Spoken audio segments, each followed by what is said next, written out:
Good evening, everyone. My name is Sam, and on behalf of Book Soup, I'd like to thank you all for joining us for tonight's event with Amy Solomon, Elise Morales, Sarah Tyre, Zosha Rockmore, Megan Gailey, Chelsea Devantes, Mary Holland, and Meg Stalter, all here to discuss their stories in the new book edited by Amy called Notes from the Bathroom Line. We'll be hosting more virtual events in the near future, and you can learn more about them on our website by signing up for our email newsletter, as well as following us on social media at BookSoup, and you can also follow our Crowdcast page right here. Our next event is tomorrow at 6 p.m. with Samantha Hart discussing her memoir with Melissa Mears. And past events are also available on our YouTube channel. Tonight's event will possibly end with a Q&A if we're able to get to them. So you can submit them if you'd like, but we can't guarantee anything. And if you'd like to submit a question, you can click the Ask a Question button at the bottom of the screen and just type it in there. And if you see a question on the list that you'd like an answer to, you can click the like button. It'll bump it up in the queue.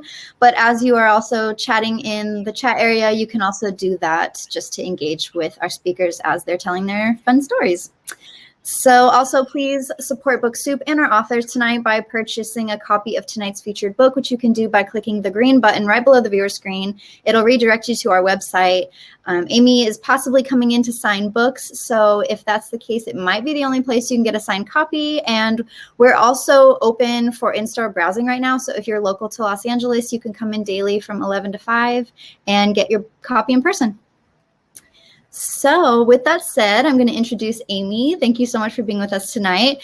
Amy Solomon is a producer on HBO's Silicon Valley and Barry. She currently runs Alec Berg's production company, where she develops content for film and television, and she lives in Los Angeles. Thank you so much for joining us and all of our guests. I'm not going to be on screen from now on, so thank you all for being with us. And without further ado, I'm going to pass it along to Amy. So everyone sit back, relax, and enjoy. Thank you, Sam. Thank you guys for doing this, for coming and watching. I feel insane talking about the book now. I feel like a crazy broken record. So I thought it would be really fun to have amazing contributors from the book come on and tell their best party stories. So basically, we haven't been going to parties, or ideally you haven't been going to parties. I sure have not for like the last year or whatever. So all of our best party stories we haven't been using them. The stuff you tell at a party that you know will slay, that you're like, I got to impress these people. Here's my best story. So all these gals are going to tell theirs. They are all contributors to the book. Here it is. They're all over my apartment. I spilled on some of them, and those will remain mine. And yeah, so I'm going to bring them in one at a time, and we'll chat about their piece in the book and about their party story. And yeah, it's going to be amazing. Okay. So this first gal is our East Coast gal. So we're getting her. She's got to go to bed. She's an amazing writer, performer, voice actress, podcaster, really anything you can think of. You can hear her voice. She plays Alexandra Ocasio-Cortez on Our Cartoon President, and she's also on Tuning Out the News. You can listen to her amazing podcast, Roast of Your Teenage Self, with I Went On, that's out this week. And you can subscribe to her amazing newsletter, Betches Sup. Please welcome Elise Morales. Woo! Hello. Oh There my you gosh. are. Hi. How Good are to see you? Oh, chugging along. Let's talk. Okay, so Elise's piece in the book, will you tell them what it is? Yes, it is a letter to my daughter upon my death, telling her why she should watch The OC, which is an extremely important show to me. And I just don't know that my daughter would watch it if I didn't leave that kind of a letter behind. Absolutely. Also, let's say you don't have a daughter. This is like a No.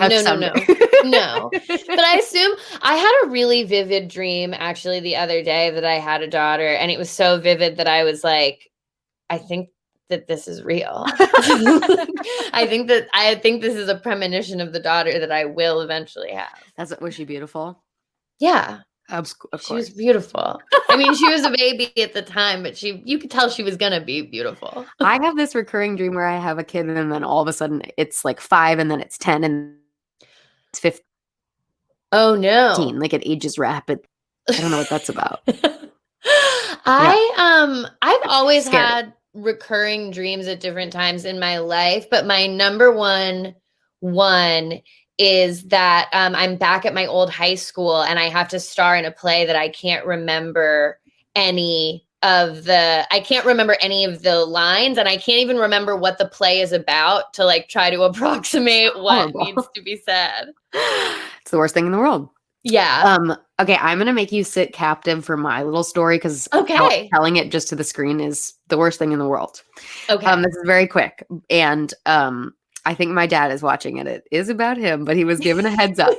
Okay, so once I was my parents moved to DC. It's a long story, but there was a while where my family was going back between Chicago and DC. Mm-hmm. And my parents had moved to DC, and one time I was in Chicago and my parents and my sister were in DC, and they were coming back to Chicago for the weekend to see me. Mm-hmm. And I got this call from them where they were basically like, we're not sure we're going to make it. And I was like, okay. And my family's like a very like prompt, like they don't miss flights, like not a thing. Yeah. So I was like, what are you talking about? And they were like, well, dad can't find his glasses. And you wear glasses. I don't wear glasses, but like, it seemed insane to me to miss a flight because you couldn't find your glasses. Well, how bad is your dad's eyesight? Because if I lost my glasses and I didn't have anything else, I don't think that I could get on a flight. Okay. Okay, well, he was like with my mom and sister, so they could like lead him. I don't know. Okay. But it was insane to me that you would miss a flight because you couldn't find your glasses. So they were like, he's looking, he's very harried, like he's upset, he can't find his glasses. And I was like, okay, like if you miss this flight, that's crazy. So they made it to the flight, but they were like, they went without my dad just wrote, thank you in the chat. Listen, I get it, man. So they flew and they were like, we made it to the plane, but he doesn't have his glasses. So they went without them. So I was like, okay. So then they land in Chicago and my mom and my sister call me and they are laughing so hard. Like when someone's laughing so hard and they can't get it out and it's kind of annoying because you don't know what they're laughing about. And it's like, say it to me. Yeah, you're like, I want to be part of the joke and I want to know what's funny. I don't know what's funny yet. And so my dad and he can be a little bit like tunnel brained. I think a lot of men can generally, had in DC, sat down presumably to poop and put his glasses in his underwear, like to rest. Like the way you might put them like sunglasses like on your shirt or whatever. Right. He hooked them. Yeah. And in his underwear, and then pulled his pants back up and simply not noticed that they were still in his pants. And he flew from DC to Chicago. And then upon arrival in Chicago, going to the bathroom at O'Hare Airport, came out and was like, I found my glasses. I honestly, if I would just be so grateful that I had my glasses. He made my mom and sister promise they would never tell me because I definitely have the reputation in the family for not being very, I think I'm the mean one, it turns out. But so they were like, you can't tell him that we told you this. And I was like, I'm going to tell this on a comedy show in like 10 years or whatever. I do love a family chain where it's like, don't tell this person, and you always just tell the person immediately. You have to. It's just how it works. It's really just a formality and like a weird game you have to play where you're like, don't tell mom this, or like, don't tell your sister. And it's like so good. All right, I'm ready for your story. Is it your dad and underwear glasses? No. So my story is, it's something that I actually allude to in my letter to my daughter. And I guess I want to preface it by saying, like, I don't endorse any of my own behavior in this story. I am a villain and no one should model themselves after me or anything that I do or get up to. So this is basically the story of like the dumbest thing I've ever done. And I think ultimately when you hear what it is that I did, you will see puts me maybe in like the top 1% of dumb people. I think that the thing that I did is not a lot of people have done it. Okay. So This is back when I'm in college. I'm home for that period of time between Thanksgiving. It's like the Thanksgiving break when you all go home and you see all your home friends again and you try to like, I don't know, one up each other about like who's having the best college experience, whatever. That very sacred time. You like have sex with a random person from your high school because you saw them at the bar. That a beautiful time in everyone's life. Sacred. A sacred rite of passage for young people. So this is during that time. I am with one of my closest friends from high school. We are gonna drive to our other friend from high school's house. And I grew up in like Northern Virginia suburbs. So there are all these like just cul-de-sac-y neighborhoods.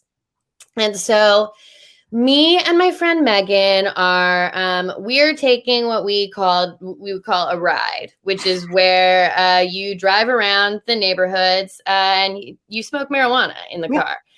And so we were doing that. We're driving. It's raining. We're smoking. Again, I don't endorse any of the things that I'm doing. It's a very bad combination, and soon you will see that I do pay the price for it. So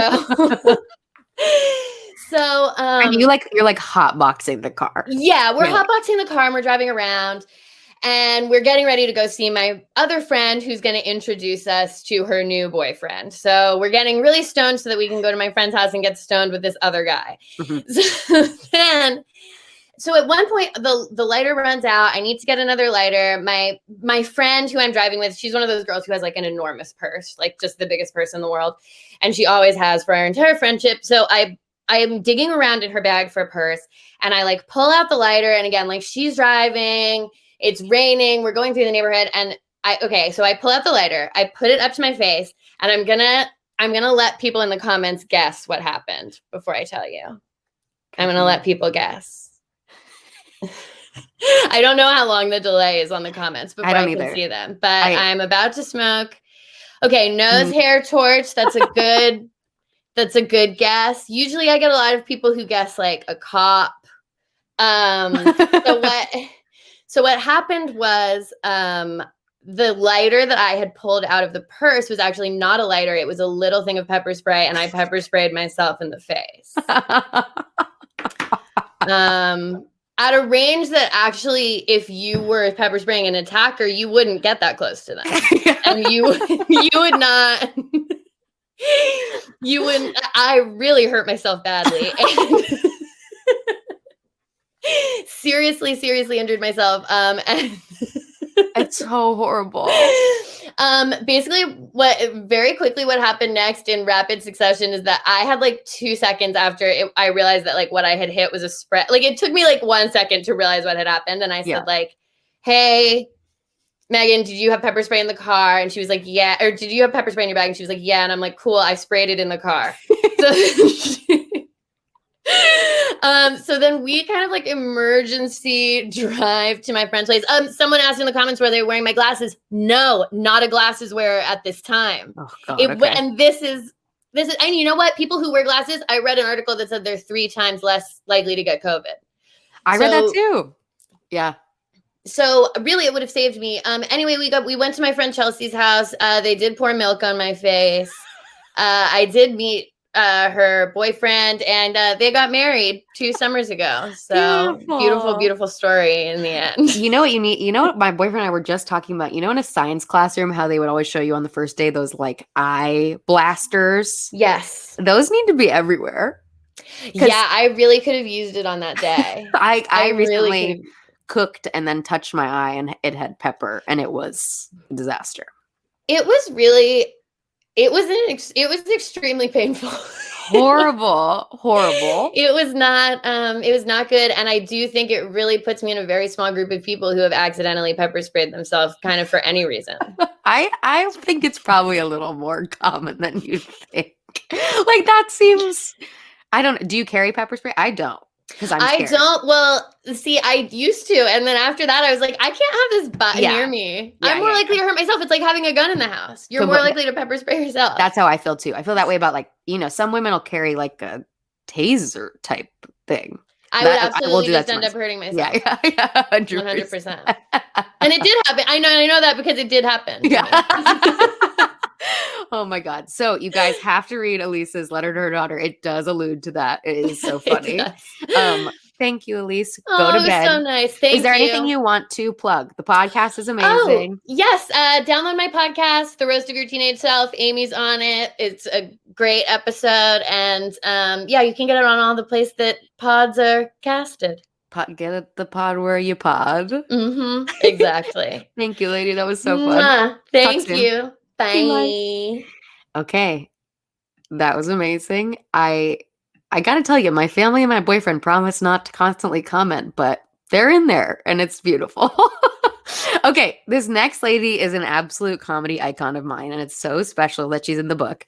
She made one of my all-time podcasts. It's not still going, but you can go back and listen to the archives because it's so good, called Cry Babies, where they talk to amazing guests about the stuff that like automatically makes them cry. It's so good. She also is doing the voice for Marcel Deschelle's mom in the upcoming Jenny Slate movie. Please welcome Sarah Thayer. Hi. Hello. Hi. I can't see you. I I can see you now. There I am. Oh, It's I look so good. You Hey, have such a good art wall. my kids, this is all my kids' self-portraits. I love that. So you were in my dream last night. Really? I dreamed that we were at this big party. It was my first mask-free party anxiety dream, apparently. I dreamed we were at this big party in Bridger Weiniger's airplane hangar, because he lives in an airplane hangar, I guess. And I was scrubbing with a Brillo pad, scrubbing hypodermic needles, and everyone was breathing really close on us.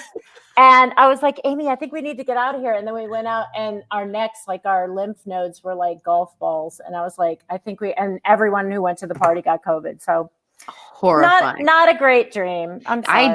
I hate that feeling. Yes. It's horrible. I woke up being like, oh my God. And then I know. realized it was just a dream. So it was fine. Horrible. Okay. Tell people about your amazing piece in the book. My amazing piece in the book is it's called An Open Letter to My Teenage Daughter's Vagina.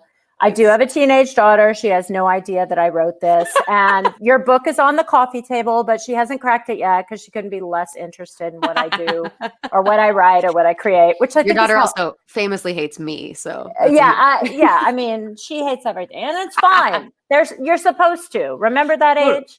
Totally. So anyway, it's kind of like my piece is sort of like being an annoying liberal white lady too into her child's sexual health and giving some bad advice along. It's like a lot of the stuff I write, which is just making fun of myself and probably my worst instincts, but I can't help it. You know, I'm like an abortion rights activist, so I have Plan B in a candy bowl on the table. I mean, I was gonna always be open with my kids about sex and everything, much to their chagrin. But well, maybe she'll read Elisa's about how she needs to watch the OC. Exactly. Those are the two letters to daughters, actually. I was just thinking Elisa's piece sounds like it would be perfect. And actually, she is working her way through Gossip Girl, so OC seems like the next logical step. You got to get Gossip Girl in before the reboot comes out. Totally. So you know the canon, you know the history and the context. But like when you have an actual teenage daughter, you're like, let's watch Gossip Girl together. And then we start watching it, and then she's like, I think I'll be watching it by myself from now on. So. Oh, so funny. All right. Will you tell us a story? Yes, I will. And I've never told this story publicly before, but it is one of my very good party stories. I was looking all over. I have one of those little like ding service bells that I wanted to have so I could ring it every time I mentioned a celebrity's name during my piece. But I can't find it anywhere. That's so okay. I might just say ding when I do it. Anyway, like in 2009, my daughter was almost 4. She was so insane as a child that I'd never taken her on vacation before. So I was like, I need to go fucking somewhere. We're going to go. And I decided I wanted to take them to South Carolina because the beaches there are so great. And I just thought, we'll get an old beach shack. It'll be awesome. And it was kind of a last minute thing. And I was going to go with my girlfriend and her kids. And I was looking and this is before Airbnb, 2009, right? Yeah. I was looking for, some kind of beach house somewhere, and they were all rented out because people rent them out like 8 months in advance or annually or whatever. Yeah. So some friends of mine who had recently moved to South Carolina, Terry Sweeney, first gay, openly gay Saturday Night Live cast member. Ding. He used to imitate Nancy Reagan on Saturday Night Live. He and his husband, Lanier, who were writing partners, had just been like, fuck showbiz. We're moving to South Carolina. We're just going to go live in the South again because that's where Lanier's from. So, and I had become friends with them in LA. We had written a one-woman show for me to do called Hot Pussy Cold Beer. It never went anywhere other than the flyer. I still have the flyer, Hot Pussy Cold Beer. It's worth it for the flyer. So good. Anyway, Terry and Lanier had moved to South Carolina, and Terry was just like renting himself out, dressing in drag as a drunken socialite at rich people's parties in South Carolina. A dream job. And he's like, I know somebody that you can rent a house from. We're friends with the governor of South Carolina. And I'm like, what? And he's like, yeah, we just went to a party with them. We hung out with them, and they have a beach house and they'll totally rent it to you. So I was like, okay, but isn't it super fancy? Like, I don't think that's going to be in my budget. He's like, no, it's like a shack on the beach outside of Charleston. So I said, okay, fine. So about 2 weeks before we're supposed to go there in the summer of 2009, I'm watching CNN, and the governor of South Carolina has gone missing. And his staff is like, yeah, he's hiking the Appalachian Trail. Do you remember this story? No, it's a long time ago.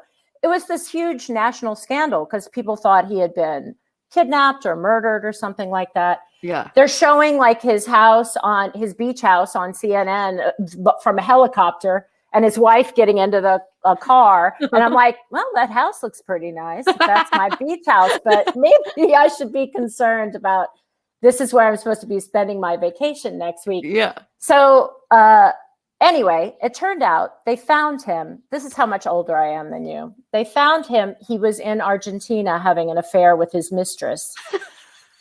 But he had told his staff that he was hiking the Appalachian Trail. Brilliant. So anyway, they found him, and he had to admit that he was committing this huge adulterous scandal. And meanwhile, I'm like, oh, I don't know if his wife seems to be living at the beach house. Yeah. Like, maybe she doesn't. I want to be like a sister. Yeah. Say, maybe you don't want to rent your house out. So I called her and I said, I'm sorry, but this national scandal that's happening with you, if this isn't a good time, it's fine, we can cancel, but I will need a full refund.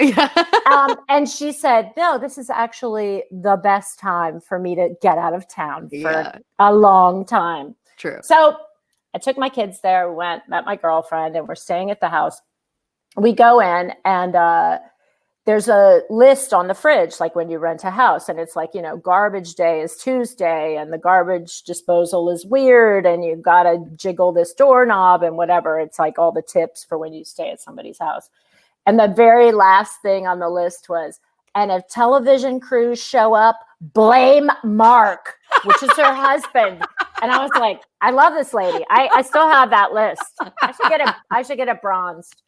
So I was just like, oh my God. And there were TV crews with like giant towers outside the beach house. And they would be, whenever we'd open the door, they'd be like, whoa. And once they even knocked on the door, and I was chopping vegetables, and I just answered the door with a butcher knife. And I was like, what? So anyway, my friend Stephen Colbert, ding, ding, was also staying at a beach house there. And we, like, one night, my daughter, even though she was 3.5 and crazy at home, she was also crazy on vacation. So my friend and I got a babysitter, and we went, and we're like, we're going to take the golf cart and go to Stephen Colbert's barbecue. So we go over there. We have a great time. His like 8-year-old is bartending. This is what happens in the South. And then we are driving back to our beach house. And by the way, there's like a lot of golf cart driving action at this place because I heard Bill Murray moved there because he could drive a golf cart all around because he could be drunk all the time. Don't quote me on that. Ding, Bill Murray.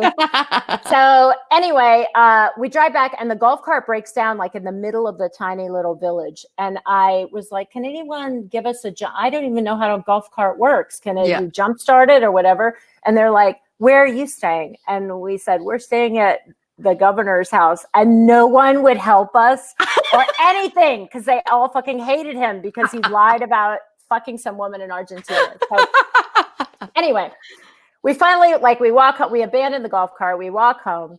And the next morning, my daughter comes into the room and she says, Mommy, what is this? And she has 2 pieces of plastic in her hand. And I'm like, I don't know. And I look at it and it's a fucking vibrator.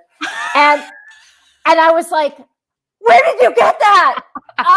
Was it in 1 piece or 2 pieces? It's like one of those little tiny ones, right? Yeah. And it says water dancer on the side. Water dancer. So I was like, where did you get it? Was it in 1 piece or 2 pieces? Where's the battery? Where's this? Where's that? And she's like, finally, she told me, and I don't even know if this is the truth or if it was her memory, but do you know what those like old fashioned treadle sewing machine tables look like? Yeah. And a lot of people make them into a table or whatever. Yeah. Well, the woman of the house, the governor's wife, had turned it into like a vanity table with a, has tons of little drawers. So she's like, I found it in that drawer. And I was like, in 1 piece or 2 piece? And she's like, inconclusive. Yeah. So I just put it back in the drawer along with the Merle Norman face powder. And I was just like, okay, I think maybe I overreacted to a vibrator and I don't want to freak my daughter out. So from now on, I'm going to be totally cool about vibrators and sex and everything. And so a few years later, we're in New York City. She's like playing with my makeup in my makeup bag. And there's not a water dancer, but just a dry lander, a dry vag vibrator. And she's like, what is this? And I said, it's my vibrator. And she's like, gross. And I said, no, it's perfectly normal, dear. It's just perfectly fine. There's nothing wrong with that. It's just women deserve pleasure. Started going on and on. It was so gross. Now that I think about it, it was gross of me. But good in the long run, right? Yeah. Right. So anyway, cut to about 3 months ago, we're all fucking horny in quarantine. Now she's a teenager. I'm thinking like, I was fucking at her age. Like, what is she? She hasn't had human touch and not that I want her to go and like become a fuck machine. Frankly, we'll deal with that. However we deal with that. I'm very open-minded, but I was like, well, I'm horny all the time. I've got about 79 vibrators. Maybe I'm going to look on Teen Vogue and see what the vibrators are for the young ladies. So I bought her like a starter vibrator and I thought, I'm not going to like give a prologue and, instructions. I'm just going to be chill. Just going to put it on her bed. Yeah. So I put it at the foot of her bed and a few hours later, she's like, what the hell is this? And I said, I just got that for you in case you wanted it. And she's like, I don't want it. Send it back. And I said, well, I don't think you can do that, but I'm going to put it in this drawer. And she's like, I don't want to know. I don't want to know. You just don't need to ever do this again. So that is such a mom move to just put it on the bed. I know, but I didn't want to like. No, I think it's the right move. Yeah. My mom just put one of those like American Girl doll, like learning about your body books on my just silently. Right. But we have the kind of relationship where I just silently took it. Never said anything. No, I mean, I have checked the drawer where I put the vibrator. It's still there. So I don't think she's taking it. I do think she might associate it forever with you gave her. I know. I don't want to give her an orgasm, but I want her to have orgasms. Yeah, there's beautiful. A diff, right? There's a diff. That's beautiful. I think you should write a thing because it's like a whole history of your relationship with vibrators. It's kind of beautiful. Like I just grew up so super Catholic, and my mom was like, "Tight jeans make you aware of yourself, and tampons are like fucking." Yeah. So I never wanted to do that to my kids at all. I just wanted to be like, "Hey, everything feeling good is good." Totally. Yeah. I love it. Well, I hope it works in the long run. It's all a long game when you're a parent. So someday on one of these shows, she'll tell the story of you just putting a vibrator on her bed. I need to go look at your parents' comments and see if they have anything to say about this. God. I think they've gone quiet because I shamed them. Thank you. Is there anything you want to plug? I can't wait for the Marcel Just Michel movie. the Marcel the Shell movie's coming out hopefully in a Amazing. few months, and that's been a long time in the making. And other than that, no, because I've been quarantined and jerking off with my 79 vibrators. I will never forget Water Dancer, so thank you for that. I'm singing it to like Private Dancer by Tina Turner, but I'm your water dancer. All right. Thank you, Sarah. That was so fun. Bye. Talk soon. Amazing. Water Dancer is amazing. Who someone wrote Dry Lander, I think. I forget who it was. So good. All right. This next gal is so insanely funny. You'll recognize her from a million things. The Mindy Project, I'm Dying Up Here, Black Monday, Big Mouth, and she's in the upcoming Space Jam movie, which is unbelievable. Please welcome Zosha Rockmore.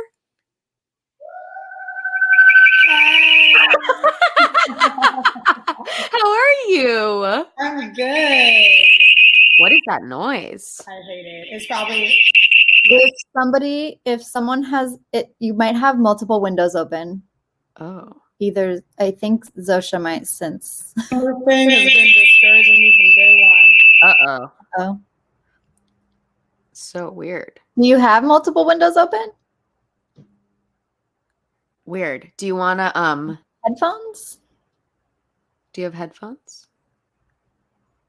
See, now I can't hear you. Is it Oh, see, he's making that sound. I muted her in case. Okay, let's see. This is okay. It's okay. It's okay. Every online virtual events, I can. Is that okay now? is it good now? Oh no. I hate this. Here, Wow. no, you. Why don't you close yours and let's bring the next gal on, and you could try to figure it out. Okay, yeah, she's all right. Megan, I hope you're there and you're ready because I'm going to introduce you. This next lady is one of my all-time favorite stand-up comedians. She has a new podcast out that she co-hosts with Naomi Ekperigin called I Love a Lifetime Movie. It's so funny. And right now she's writing for the new Sam J weekly late night show that premieres on HBO soon. Please welcome Megan Gailey. Hi. Are you mad No, am I mad? that you're early? That I Yes, I'm pissed. No, I was trying. My lip was fine, and then I was like trying to adjust it to act like you caught me off guard. But then it was like going to be too much color, and so I've been sitting here just having a great time, and like almost started typing like I'm ready, like just. I was scared I was gonna No. gonna open you just would be a background. No, I'm here. I'm here. Let's talk about your piece in the book, which is unreal. Hi, Amy's parents. Oh my god, my dad might have gone to bed. He has an early workout. Wow. What's he getting in shape for? He boxes with his trainer in the alleyway. And who is his trainer? His trainer is his best friend. He's a man named Edo, and they're a man. Okay. Yeah, a man. Okay, so so Megan's piece is like a tour of her college sorority. Yes. And how many girls did you live with? So I will sometimes like say like, oh, he's still up. Okay, hey Bob. I will sometimes, but happy that you're keeping in shape. That's great. I'll sometimes tell people like I was in a sorority, and they're like, oh, I was in a sorority too, and it's like because there's a lot of schools where it's like if more than 8 women live together, it's a brothel. Like that's like a law in every state. Yeah. And so there's like those sororities. I lived in a giant sorority house with 90 other women. You told me that. I mean, I know that, and it's so crazy to me every time I hear it. Insane to even like. There were 44 girls in my pledge class alone. Like that's just my age of girls, and it's truly. I don't know why I did it. Like my mom was in a sorority, my dad was in a fraternity, both my brothers were in fraternities. I just like thought it was normal to do, and now when I tell people that I did this, they're horrified and want to be my friend and like think I'm gonna circle fat on them. And it's like, girl, listen, I was the one with the fat being circled. I was at the bottom of the sorority Totem pole? I don't know if totem pole is okay to say. Yeah. Yeah. Food chain, maybe. I think it's so crazy. I also, one of my favorite behind the scenes stories of the book is we were trying to find an illustrator to illustrate Megan's sorority house. And we had this one girl who was going to do it. And then very talented, very lovely. I took her to lunch. I forgot that. I forgot that. Okay, I'll get to the bathrooms. But yeah, I mean, you're. But so then there's a line in the piece about a girl with fake boobs, which is very funny. And this girl was like uncomfortable mentioning fake boobs or something in this piece, and so she didn't want to illustrate. And like in my brain, I'm like, you don't know this girl, and like she would love for her fake tits to be in. Like. She will be happy. She is. I recently reconnected with this woman, and she would be happy. Yeah, totally. Okay, so the bathroom situation. There was in the piece. You'll see there's an attic room called Cold Air that had like 30 bunk beds in it. So 60 women slept up there, and the windows are kept open year round. This is in Indiana, so like. Hot, cold, no air conditioning in this house. And then the bathrooms are actually nice, big, nice, communal showers. She also was really uncomfortable. I mentioned our cleaning ladies, and we had a full staff of, like fun Indiana gals. And we did have 2 cleaning ladies. One of them I was very close with. One of them hated us. And she was like, would you mind calling them the landlord? And I was like, listen, I'll call them housekeeper, custodial staff. I'll call them anything, but they were not the landlord. Like, I don't know how to tell you this. Oh, so insane. So those bathrooms were like lots of showers, lots of stalls. Lots of showers, lots of stalls. A friend of mine actually one year at the beginning of school got those like Neutrogena makeup wipes and set them out and was just like, I wonder if these will be gone without me ever using one. And they of course were, and it was me using them the whole time. Like I never bought anything in college because I was just like rifling through richer, hotter girls' things. Like I was like, oh, Sarah, she doesn't need this. She's hot. And then I would just take it for myself. Amazing. Well, everyone needs to see the piece because it has an amazing illustration, and it's all the descriptions are unbelievable. Yeah, Sophia did an amazing job. Sophia's art is so cool. Yeah. Okay, Megan. Not Bloomington, West Lafayette. I get so distracted because I want to interact. This is crowd work, This is modern crowd talking. So people. Sad. Will you tell us a story? Yes. So I was going to tell you the story about, I don't think I've ever told you this, but once I met Ozzie Guillen, and he told me that if I wanted to be famous in this country, I needed to kill somebody. But that's the start, middle, and end of the story. So I was like, and no one knows who Ozzie Guillen is but you and me. So my dad will be very excited. Yes. Oh my gosh. And Bob, I can tell you, once a White Sox player sent security over to where I was sitting to see if I would meet him after the game. And if you would like to offline afterwards, I'll let you know who it is. He does have a ring. But my brother was with me and was like, how does he know we're not fucking? It's like, because he knows we met, he says, I do. We met Frank Thomas once at a Dave & Buster's, and my dad was so starstruck he like had to sit down.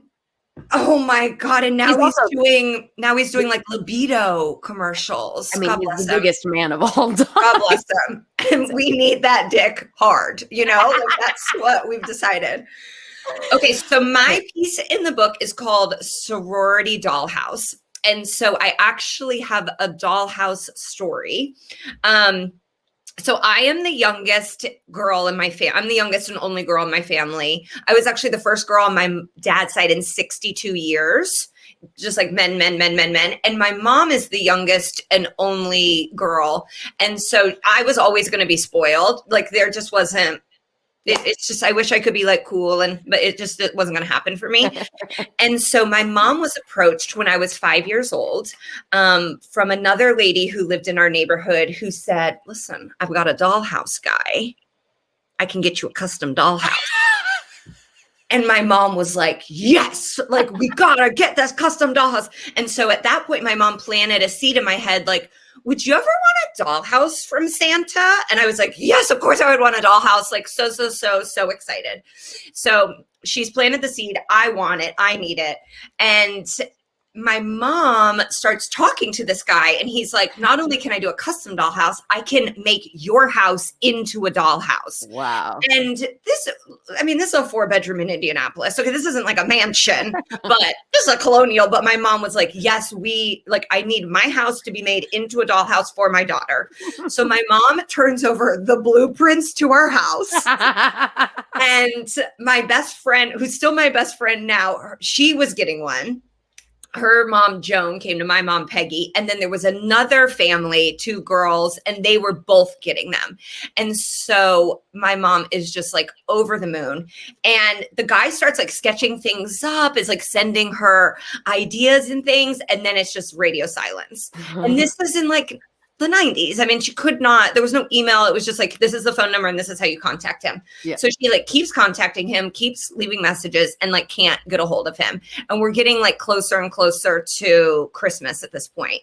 And so my mom finally leaves a message, and she's like, I'm going to call the Better Business Bureau if you don't call me back and report you as a dollhouse fraud. And so the man does call her back, and he's like, my bad, I'll get it to you. Like, I have it. I just need you to send me like $50 or something because I ran out of materials or whatever. So my mom does give him the money, and then he vanishes again. And so my mom made up flyers like, with the man's picture on it. That was like, have you seen this man? And she did all of this because he was screwing her out of a custom dollhouse for her daughter. So at this point, it's like December 21st. And she's like, wait, are the other moms involved in this? Yes. Like, okay. Yes, but my mom has taken it the farthest. Okay. Because like, I think the other moms were probably like rich and were like, what, you win some, you lose some. My mom's like, give my dollhouse. And our house was yellow. You're not going to find a yellow dollhouse. And their houses were probably more basic. So if you sub in. And so my mom is like in full panic mode. She goes to like the local mall and buys like the last just like off the rack dollhouse they have. And she stayed up for like 3 nights in a row trying to put it together and just like couldn't get it done.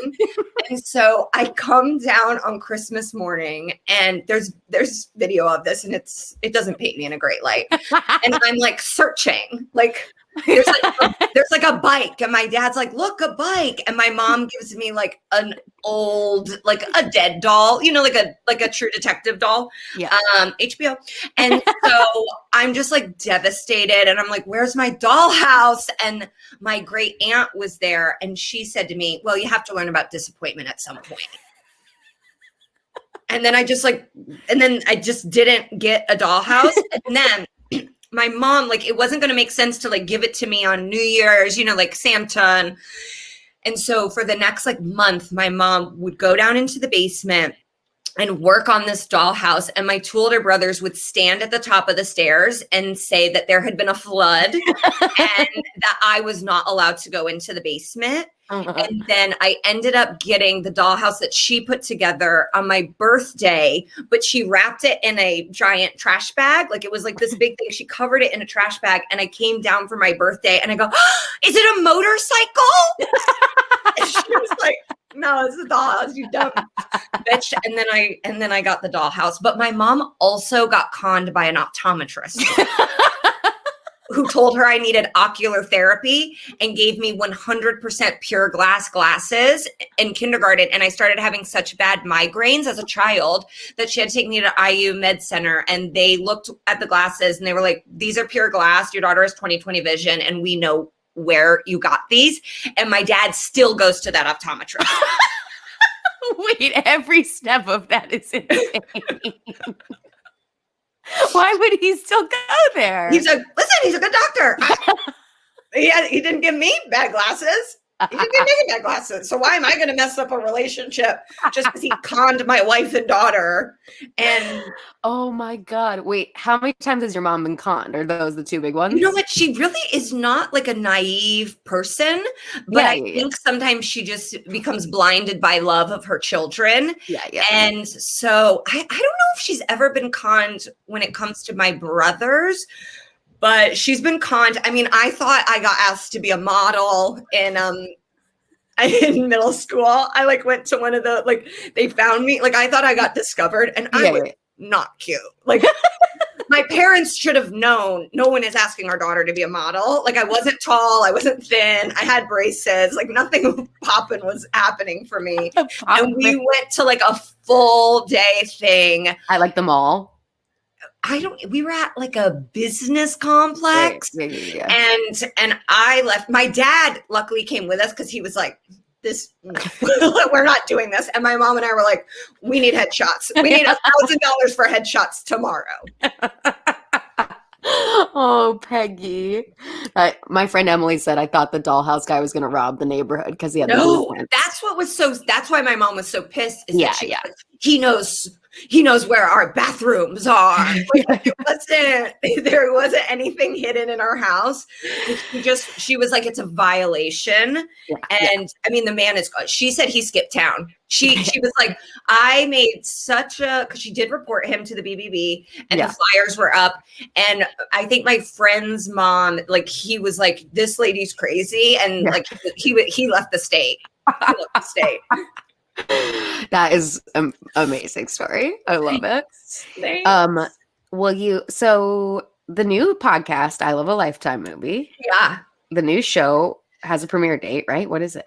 The HBO show is premiering May 21st. Amazing. It's coming. Right before Bill Maher, baby. Okay. Oh, yeah. Baby Bob Solomon will watch them back to back. If you're a Maher head, just 30 minutes earlier, you're going to get to watch a black woman and Bill Maher and then Black Lady Sketch Show, and it'll be everything Bill Maher doesn't want. It's a nice little Oreo right there. I know, truly. He's like, do you guys want me to leave? Yeah. Amazing. Thank you, Megan. So funny. Thank you for your labor of love. Talk soon. Bye. Okay, should we try Zosha again and see how it goes? There she is. I'm traumatized. I'm sorry. I don't know what that was. I do now. I had this was playing on 2 tabs. Got you. Don't worry. Story. How are you? I'm good. Just recovering. It really hurt my soul. I thought the first time it was like some cool special sound you had, and then I was like, oh no. Nope. No. Just me being a nerd and not knowing how to work the computer. No biggie. Will you tell us a story?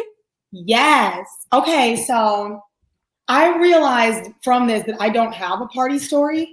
I'm like, usually when I'm at parties, I end up like finding another parent and cornering them and telling them the story of my natural birth. I figured I would spare you all those details. So I was kind of thinking of like the last time I was at a party.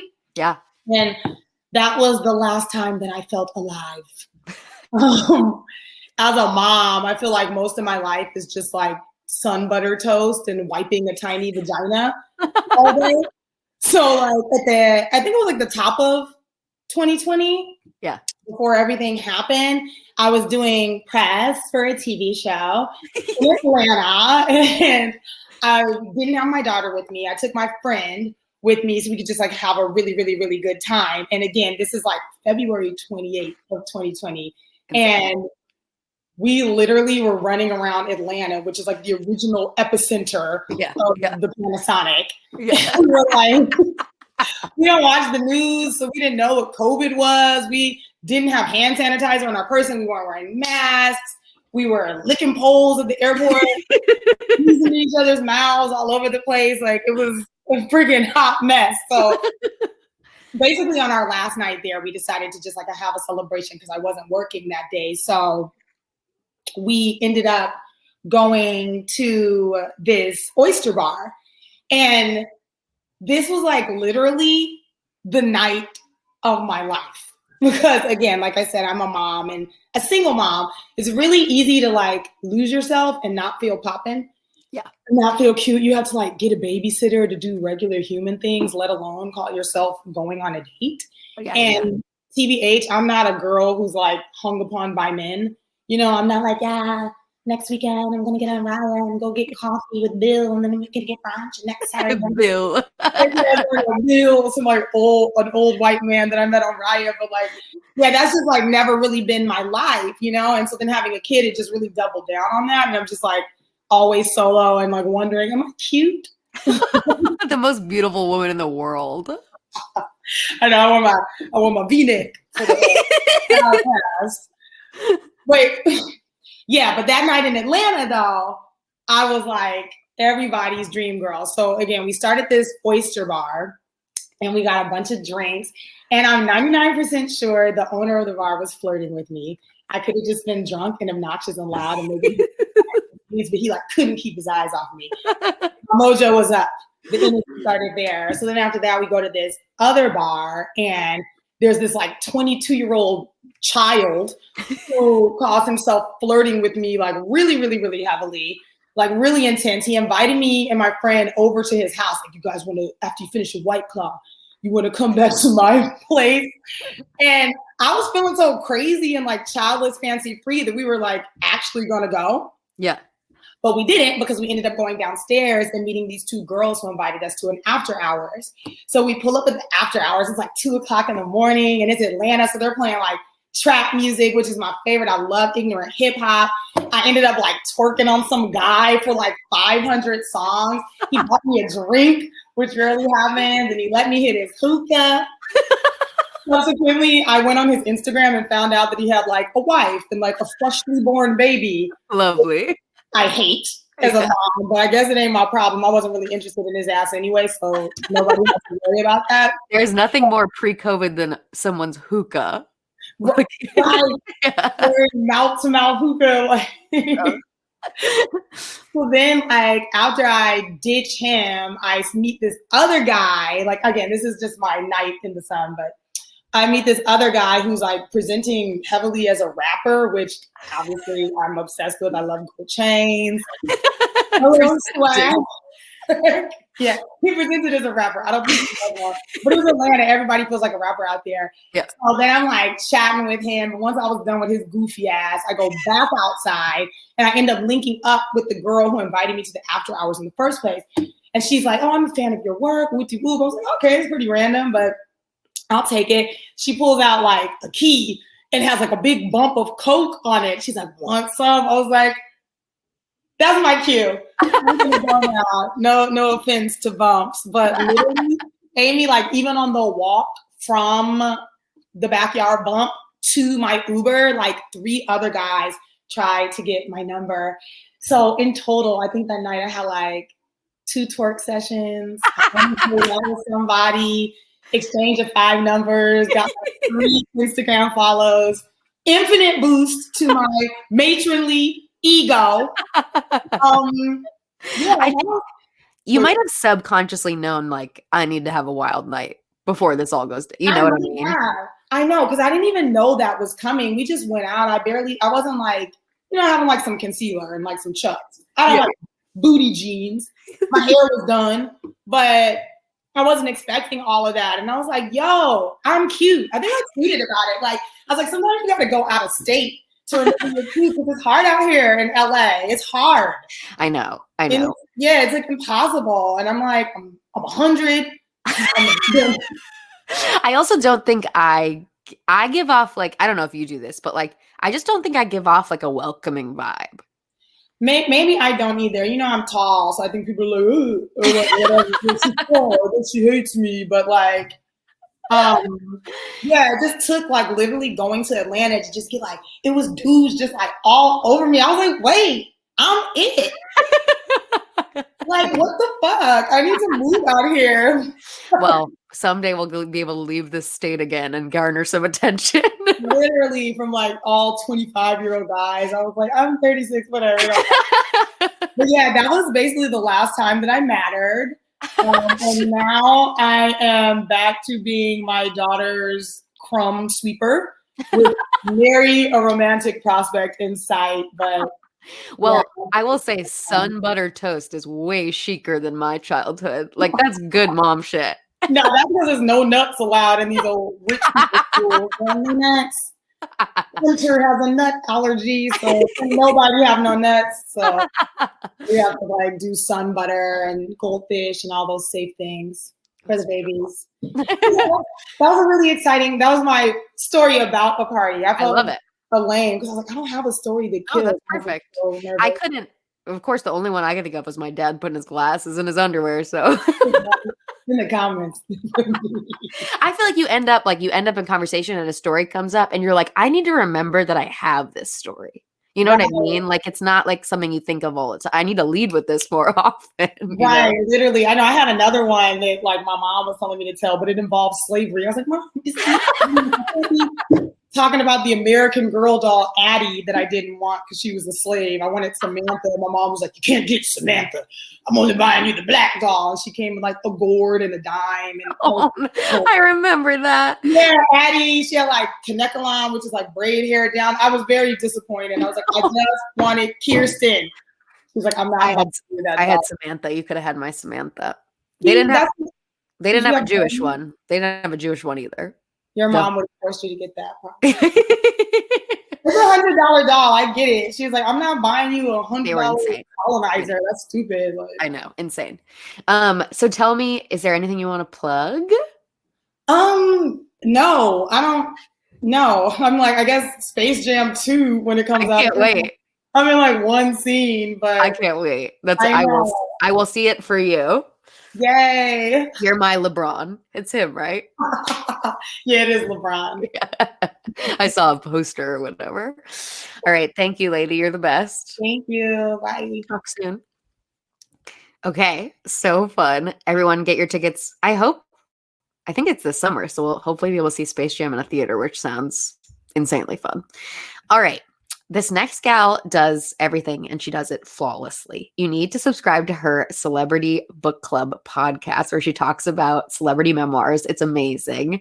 She has like such good guests on to talk about it too.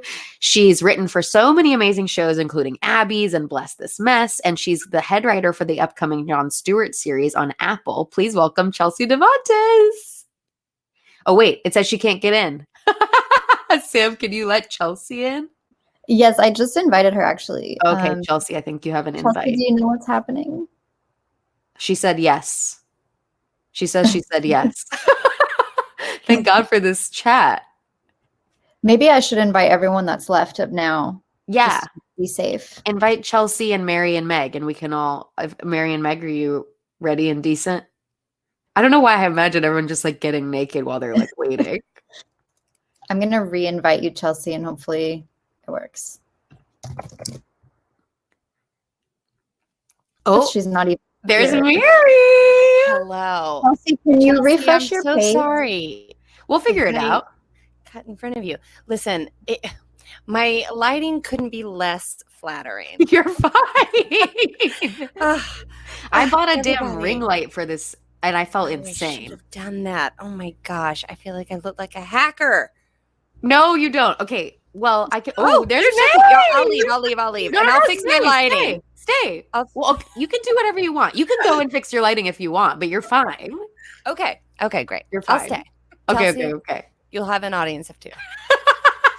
we can do one of you while we try to get Chelsea in here. I don't know what's wrong. We'll figure it out. Yeah, Chelsea, just try to refresh your page because I don't think Crowdcast thinks you're here. I searched your name and you're not showing up. So if you want to refresh your page really quick, and yes. We'll do Mary or Meg, and then we can just let Chelsea in when it lets her. Okay. Mary, you want to go? Yeah, I'll go. Yeah, for sure. Okay. Oh, wait, let's talk about your piece from the book for 1 second because it's so special. Okay, so Mary did this. I'll just give a tiny peek of it, but she made a treasure map that our friend Kay designed that is the last thing in the book because it's like a million Easter eggs, and it is so beautiful, and it's all about finding yourself. It's called Finding Myself. Sorry, I'm just like talking for you. But I love it. Thank you, Amy. it's so that really special. means so much to hear that. It's so good. So everyone needs to get the book to behold this art piece. Yes, Kay Arvidsson is an incredible artist. She Amazing. did such an amazing job. And yeah, I being a huge fan of fantasy fiction, you know, you open a fantasy fiction book and always the first thing you see is the map of the world. And so I thought that would be such a fun thing to do. And then I was like, well, you know, what could I do a map of? And I decided my soul. It's so good. There's so many Easter eggs. Like you could look at it it's so good. Thank you. All right. Will you tell us a story? I will gladly tell you a story. So this story is this is a real it's one of my gems that I like to pull out at parties. And you know, when I first moved to Los Angeles, I was I wanted to be an actor, and I would any sort of opportunity I can get to perform, I would take. And I remember being on one of the like big websites where they post auditions for everything, like LA Casting or something.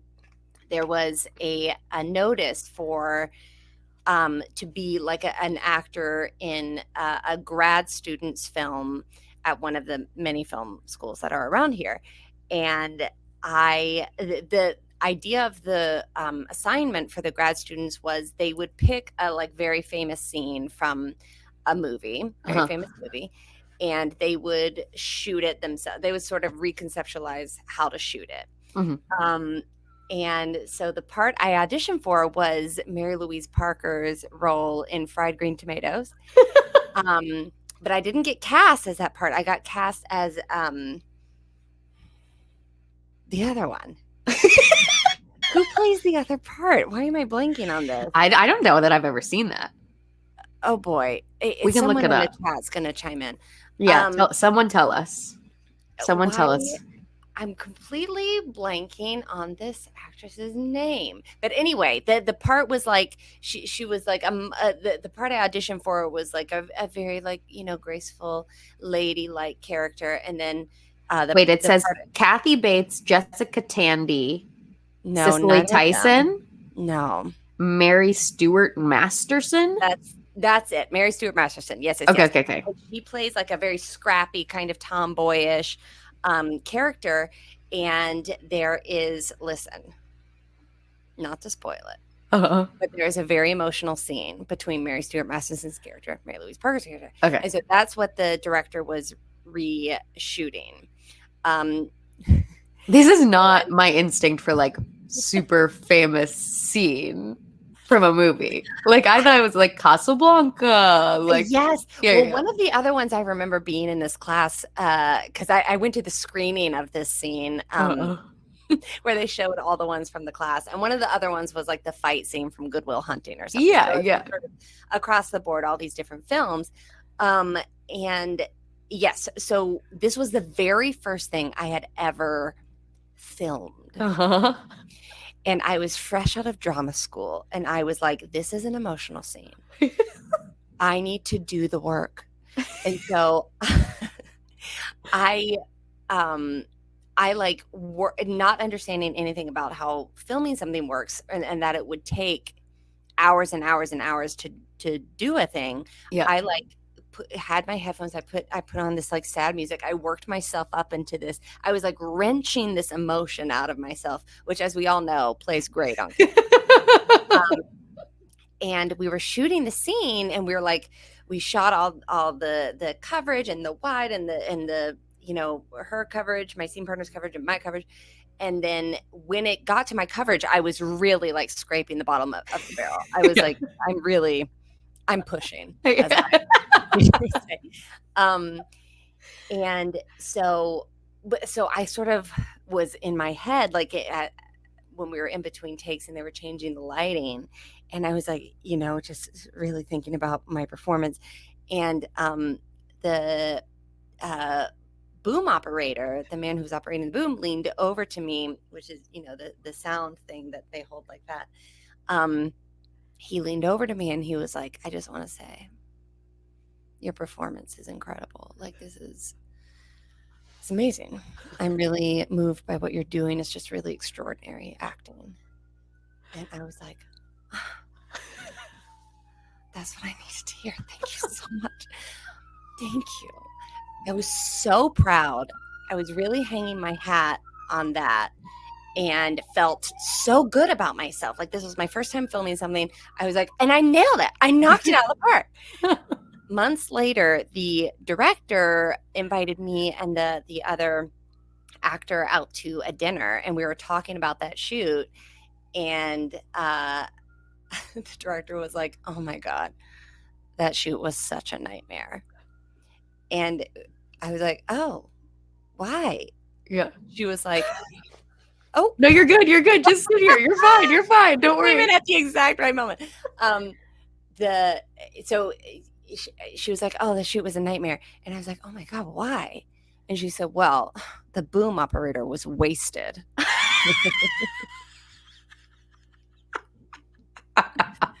I was like, oh.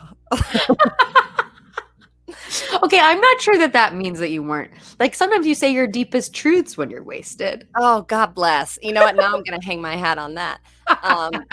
But for years, I was like, wow, look at what I can do on film. And then she said that, and I was like, gah. I guess. Does that exist somewhere, that scene? Do we have the footage? Oh my God. She invited us to the screening of it. So we watched all these scenes, and they were all great. And she's a very talented director, but woof, am I roughing it.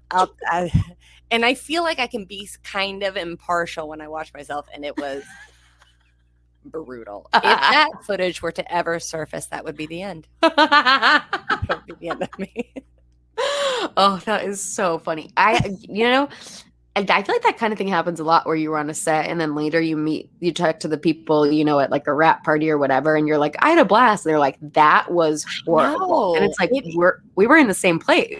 Yes. There's so many variables that go into it, and so many factors that like you could not be aware of something totally falling apart. And that I definitely wasn't, especially because it was a compliment to me. So I was like, were you able to hide it when she told you that? Like, could you keep it Yes, straight? I think so. Yeah. I did not. I wasn't like, oh, just well, like you said I was amazing. I did. I did hide it. But it's always good to be humbled. It's always good to be sort of. That is so funny. That the person who thinks you're great is drunk. I love that. It's so good. Is there anything you want to plug? I want to say that if people haven't seen Happiest Season, you are so insanely funny in it. It's unbelievable. So people that's on Hulu? That's on Hulu. Yes, you can watch Happiest Season, which is a Christmas rom-com, which is always in season. Absolutely. So yes, check out that. And then I'm doing virtual shows with Wild Horses. Yeah, with Sunita is the guest, right? Yes. Yeah. Sunita's our next guest, and that will be that will be the day after tomorrow. That will be on the 20th. People get tickets. And Sunita's in the book too, and Lauren Lapkus. Whole bunch of gals from the book. Whole bunch of gals. Yes, the show's through Dynasty Typewriter, so you can Google that and get your tickets. It'll be a lot of fun. Amazing. Thank you for doing this. Thanks for having me. Bye. Talk soon. All right, I'm going to give Chelsea her formal introduction. Wait, I did it though. I did it. Hi. Hi. Wow. I had to go to Yasser's computer, so now I'm in Yasser's space. But it looks good. Okay, good. Yeah, good. I'll own it. How are you? Good. I'm good now that I'm in. It's so good to see you. You too. You're so good at like the eyeshadow and stuff. Like that looks so good. Thank you. The key to makeup on Zoom is to just put a lot on. Yeah. Just put a shit ton on, and then the camera kind of blurs the rest out, and you're like, oh my God. I hadn't put anything on in so long, and then I couldn't get my earrings in. The holes were like closed. Oh my God. That's incredible. Like it was dark. Like it was like, okay, I really let this lapse. Well, I'm glad you pushed through, literally. It was like the kind of thing where you're like trying to like you're trying to go from the back to find the hole. I don't know if that's ever happened. Bad. Yeah. Will you tell us a story? Yes. Okay. Someone complimented my necklace. Thank you so much, Kay. This was an anniversary gift where, like, you're looking at Instagram, you're like, oh, I want this, but it's too much, and then they get it for you. That's I love that. So it's like I picked it up, but I was surprised. Yeah. Good job. Okay, so my story, you were like, tell a party story, and then I thought of my stories, and I was like, oh, this is why I'm not fun at parties. So my story will let you know, like, why I'm like not a good time. Don't invite me. So my story starts the worst way a story can, which is that I was doing improv in Chicago, and half of my stories start too, so it's okay. Right? And every time they like called exercises, I was like, I like wouldn't want to get up, and I was like kind of in pain. And finally one day I like touched my stomach, and I told my roommate, I was like, is my stomach's like feels weird, right? And she was like, you got to go to a hospital like now. And I was 22 years old, and I was like, I was 21 maybe then. And I was like, how do I hospital? Like, I just moved here. Like, I didn't really know. I was like, you just walk in. Yeah. So I like Yelp a clinic. I ride my bike over, and I get like in pain riding your bike over. Yeah.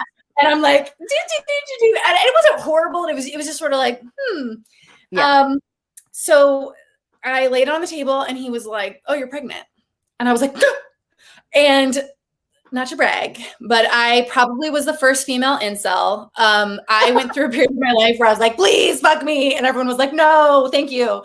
And so like, I really hadn't had sex in like a very long time. And so I was like, can you get pregnant as of like 2 days ago? Like this just started popping off for me. And he was like, have you ever had sex? And I was like, I mean, yeah, like ever. Yeah. And he was like, you're pregnant. And I was like, oh my God. So I was like crying. I was like, I guess I'm fucking pregnant. Takes a test. He comes back in. He's like, it says you're not pregnant, but I know you're pregnant. And I was like, okay. And he's like, let's take like a blood test. It was like urine and then blood. So he does another test. He comes back in. He's like, it still says you're not pregnant. I'll be right back.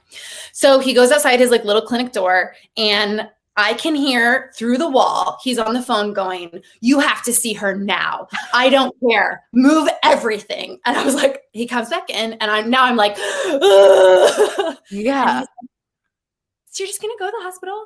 Not a big deal. And I was like, I can hear you. And he's like, okay, well, you should go. You should go now. Go now. So I ride my bike to the hospital.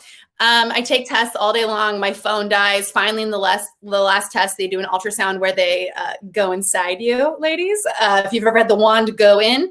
And the technician at one point goes, and I was like, oh my God, what is it? And she says, I can't tell you. Your doctor has to tell you. And I was like, I don't have a doctor. And she's like, that dude you saw this morning is legally your doctor. And he legally has to tell you can like sue everyone. And so I get a hold of this doctor, and he's like, you have what appears to be a 7.5 pound tumor on your right ovary, and you have to get immediate surgery right now. And I was like, okay, cool. My mom's getting married on Friday in New Mexico. Can it wait? He was like, no. So this was Wednesday. Now I'm in a ton of pain. My mom schedules a surgery in New Mexico, and she's like, just get on the plane. You'll come to the wedding. The next morning, they're going to take the tumor out. Oh my God. I'm sure you can have a blast at a wedding knowing about this. So much fun. And so I'm flying there. So I'm supposed to fly there. And again, I'm in so much pain that this guy I had my one, break the spell encounter with, my mom was like, you got to buy him a plane ticket to like help you get on the plane. And I was like, he can't come to your wedding. She was like, I don't give a fuck. Like, do you know anyone in Chicago? I was like, I know this one guy. And she was like, have him drive you to the airport. Put that ticket on a credit card that I didn't pay off for 10 years. It was probably a $15,000 plane ticket. Gets me home to New Mexico. Everyone's getting ready for the wedding. I'm like taking tests. I'm chugging the liquid or whatever. Yeah. At the wedding, someone calls me, and they're like, the doctor was like, hey, your blood test came back. We think it might be cancer. You can't get the surgery tomorrow. You have to go see a gynecologist who's an oncologist. And I'm drinking the thing. So I immediately put the thing down and I start taking like champagne. I took the top of the wedding cake off. I like hid in the bathroom and ate it. Sorry, Mom. And it's going around the wedding now. People are like, we're so sorry you're dying. I was like, I really don't think that's like been diagnosed yet. So then 10 days later, I go to have surgery in Albuquerque. And right before I go under, he was, not right before, maybe, well, I don't know. He was like, hey, you might have a hysterectomy, like when you wake up. And I was like, are we sure? And he was like, we just don't know. And I was like, okay. And so I went under. When I came out, we find out it's not cancer. It was totally benign. It was a dermoid tumor, which grows off your ovaries, which means they have hair and teeth like a baby, which is why I looked pregnant, because it was 7.5 pounds. And you're supposed to go and check every year to like see if they come back. And so this year I was having like intense pain, and I was like, oh my God, it's back. And I go see this gynecologist, and she was like, great news. It did not come back. I don't know how you'll feel about this news. Your ovary's just gone. It's just gone. And she was like, you don't have a right ovary anymore. I like gave up. Yeah, and she was like, it's in pain because every month your right ovary not every other month your right ovary tries to have a period for you. But it's just empty space that your lady signals send a thing down to. So anyways, never invite me to a party. I only have one ovary. I only have one horrible story. That has every insane twist and turn possible. Okay, so ultimately, do we think, like, to me, that Chicago doctor was bad? Like the screaming outside. And telling me I'm pregnant without doing a test. Okay, yeah. Okay. I did look pregnant. Now, if I laid on the ground, you would be like, I mean, I looked pregnant. But test. Yeah, that's crazy. Yeah. I have had one experience where I heard the doctor through the door like saying a thing that like I should not have heard, and it was like, shouldn't you have like a soundproof space where you can go say this shit? You work here, you know the walls are thin. Insane. Yeah, he's a very, very bad doctor. Very bad doctor. Holy shit, that is insane. I mean, that's the kind of story I like, so you can come in. Okay, good. I can still come to your party. Okay, good. Oh my God. Other ovary strong. No, I don't know. Probably not. I'm older. You don't need it though, right? Like you don't need it. You know what? I'm not gonna have kids, so I don't think I need it. But I think you don't even, if you want to have. I don't think you need both ovaries. You don't need both of it. I think, but your other one needs to. Your other one should be popping. And so, like, are you still in touch with that guy that flew you to New Mexico? No, not only that, Amy, but I, in my head, we wrote submissions into your book like 2 years ago. Yeah. And I must have been in a really angry period because I totally forgot. I opened up your book and realized I set all my ex-boyfriends on fire in it. I was like, did I write this in print in a book forever? But I like really went in on hard on mediocre comedian ex-boyfriends. And like, he's such a nice guy. I hope he doesn't read the book. I hope he does because I want it to sell well, but you know. Look, you know what? I'll DM him. It's been 10 years, but I'll DM him for sure. I'll be like, oh my God, that is amazing. Do you have anything you want to I mean, people need to listen to the podcast. It's amazing. Yes, please listen to my podcast. It's called Celebrity Book Club with Chelsea Devantez, and it's where I recap and celebrate and deep dive on female celebrity memoirs. We just did Cicely Tyson and Kim Cattrall, and we're going to do Sharon Stone when it drops, which will be totally crazy. Wait, and we're doing Dolly Parton. I didn't tell you this. Caroline Calloway followed me on Instagram. What? Yesterday. We'll have to offline about it. What are you going to do with it? I don't know yet. Amy and I have a deep relationship where we send Caroline Calloway essentially naked pictures. Yeah. I essentially send Chelsea nudes regularly. Because I can't commit to following her social media, but Amy can, and I do need the highlights. All right, you're the best. That was so good. I'm sorry about the difficulty, whatever. Bye, lady. It's an exciting time. Bye. All right, amazing. All right, we're on our last gal, which is so sad because this has been a true joy. But this is one of the funniest ladies alive. If you follow her on Instagram and Twitter, it's like hard to have a bad day because it's just constantly the best. Her podcast, Confronting Demons, is so funny. And the first installment of her new Instagram live show, Megan's Big Gay Dating Show, is this Friday. I think at 6 p.m. Pacific, but she can confirm that for us. Please welcome Meg Stalter. Where's my little baby? There she is. I feel like I'm on CNN. Why do you look so chic? I don't know. You don't know? It just happened to you? Why I wore that. I love it. I just feel like the way that the video is too, I just feel like I'm, hello, reporting for the news. But I also noticed that everybody has books in their background.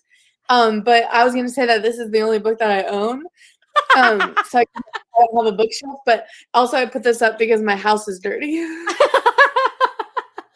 If you could see every other direction of this room, you would be horrified. So you see that. It's really my home. It's really, really bad. This is the books are the only option we have. I'm like, what are all those books? How did you get them? How did you get where did the heck did you get all those books? And are you allowed to have that many? And have you read them all? My boyfriend and I are moving in together. I just told you this today, so pretend like you don't know. But May 1st, and he's like worried about the amount of books we'll have combined. Like actively worried. How many do you have? I mean, it's bad. Like it's really bad. And then combined, he was like, it's a municipal library. Because you fell in love with a bookworm. I fell in love with a bookworm, baby. Wait, one right behind you. What is the yellow one? That's a really cool photography book. That's like all these contact sheets that my friend Matt got me. That's really awesome. And that mug is I don't know like which way. This is like a weather lady. That mug is from my friend Kathy got it for me when I texted her. I went to see The Post by myself, that movie, and I sent her a text that said, "Uh-oh, I'm too high for the Pentagon papes, my dude." I love this. Oh my god. You should put it on a mug. Too low because I'm not wearing a bra on it, and I was just wondering if I'm totally topless right now. No, you look perfect. Let me just say, I don't think you can see. Okay, you can't even really see that. No, it's perfect. Will you tell us a story? I will. I'm so excited to tell. Am I too bright right now? No. You're perfect in every way. You're like, can you change your lighting? No. Hey, Meg, different room. Okay, so the story that I'm going to tell is basically kind of like, well, I guess it is a first kiss story. So I'm going to tell my first kiss story. And to tell the story, I have to start with the fact that when I was younger, we would go to Tennessee to vacation with our cousins every summer. And there's three, and I didn't kiss a cousin, but it does start. It does start. The story has to start here. So to know all the backstory is basically you hung out with the cousins that were closest to your age. Sure. So there was 3 girl cousins that were a little bit older than me, not that much, like 2-3 years older. And us 4 would always hang out. And everybody else in the family got to do little innocent things like watch family movies and it's everyone else was younger than us. We were the oldest cousins. Yeah. So every time we would go on vacation and it would be Friday night, everybody got to stay inside and do game night. But my older cousins wanted to like go hang out with like the Tennessee cousins' friends. And I always knew they were about to do something bad. And I was like the innocent cousin that wanted to stay with the family. Yep. But then I would be like, my other cousins loved me and wanted me to come with them. So what would happen is we would, go meet some random boy or, and something our parents didn't know about. We were at Hooters once, which I was really nervous about. I was probably like 12 and they were probably like 14, 15. Why were we allowed to go there by ourselves? I feel like that's too young to be driving around. Exactly. Sometimes it would happen where we would be in a car and they would do a weed deal. A weed deal? Really? And I would be so nervous because I just knew my mom was going to ask me what happened the night before. Yeah. I remember being literally down on the floor of the back seat, not even wanting to see what they were doing. And I had on a pink halter top and I was like, my mom's going to kill me, but I never smoked it. Yeah. The girls would be on there would be a boy in the back seat. My cousin would be on his lap. And I'd be like, what the hell is going on? This is basically pornography. Like, what is happening? But it was very innocent. They were probably just smoking a little bit, and then we went home. So once in a while, we wouldn't be allowed to go out. And we would just be in the Tennessee cousin's house. And one night, they had cigarettes, and I was so nervous to be around the smoke that I was hiding in the closet so that if my mom asked me if I saw them smoke, I could say no. Yeah. We were the same kid, for the record. Yeah. I swear this is going to get to the kiss part, but you have to know the way these girls worked. So I was hiding. I was like, and the night they were smoking in the room, my mom was downstairs with her sisters. It was like this big cousin house, right?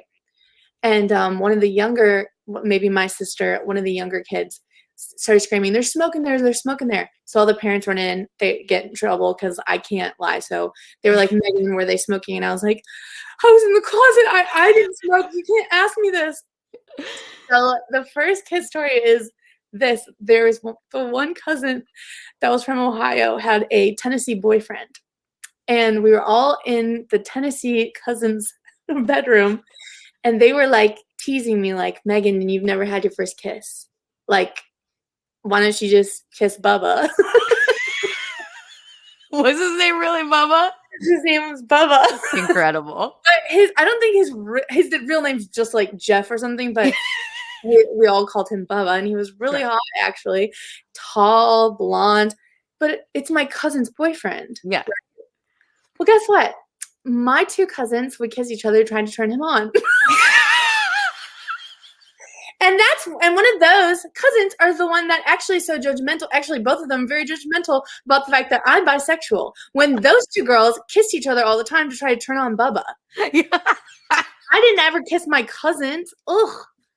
I would kiss girls that weren't, but when I was older. Yeah. So what happened was we're all in this Tennessee cousin's room. They're teasing me about my first kiss, and I'm thinking, I really haven't had my first kiss yet. I'm 13. Maybe I should kiss Bubba. Yeah. They're all teasing me. And that seems more innocent than smoking weed in the back of a truck, like at Hooters or whatever we did before. So they were all like, "Come on, Megan." But they're kind of being mean to me. But then he was standing there kind of like ready for me to kiss him. And then I was like, he's kind of into all the cousins, but he's dating the one cousin. So I stood up and I was like, they were teasing me. Finally, we did kiss. But he said that my teeth and my lips pulled back from him. But that's probably just because I wasn't horny to kiss my cousin's boyfriend. And I was like 13 or 12, so I was very nervous. Yeah, yeah. That's a young first kiss to me. I was like deeply sheltered. But they were making fun of me, so I thought that it wasn't, but it actually is. 12 or 13 is a young kiss. And by the way, fast forward, that Bubba actually hooked up with my other cousin too. So basically, those two girls had not only Bubba, but also, this is another fun fact, is that they also both hooked up with the guy do you remember that song a long time ago that went, "Shake, shake, shake, shake, shake"? Yeah. So the main singer, Mason Musso, my cousin's long-term boyfriend, like she wanted to marry him. But he was then cheated on her with my other cousin. Same two girls that kissed and same two girls that both were in love with Bella. No, I don't like this situation. Tell me who the freak is. Somebody who grew up just totally I had a gay boyfriend in high school, like rite of passage. Just normal. Didn't kiss my cousins. It's weird, but those two were kissing each other, two girl cousins kissing each other to try to turn on other people. I was normal in high school. I didn't kiss my cousins. That's how you introduce yourself. My boyfriend kissed with our mouths closed, and then when I was older, I made out. People that weren't my cousins. Oh my God. I had a gay high school boyfriend too. I think you have to. Yeah. Absolutely. I think it's the best because you're not even, I wasn't ready for anything sexual, I don't think. Like, no. I could have like kissed with my mouth open. I definitely wanted to like make out, I think, but we didn't. But like, I think that's the way to go, right? They're I nice, think so. high school and innocent. No, it was so like I think you need that first gay boyfriend who's just not gonna push for anything more. A theater girl? What? Were you a theater girl? Yeah, but then soccer too. But he was on the boys soccer team, so match made in heaven. My mom actually let us have sleepovers. With boys? No, just me and the gay boyfriend. Oh, beautiful. She knew. She knew. Yeah. I knew too. Yeah. I just thought like I knew he liked guys, but I thought we actually were kind of like in love. Even Totally. if it wasn't, like sexual. I mean, I guess I kind of was like, we should make out, but I remember being on the phone with him and being like, why don't we ever kiss with our mouths open? And him being like, well, I just respect you a lot. It's like totally like Ladybird, like It's so beautiful. Did you and your high school boyfriend make out? Yeah, but not like I don't think it was well done. Well, you know that I was really upset because then it came out that he tried eating somebody out.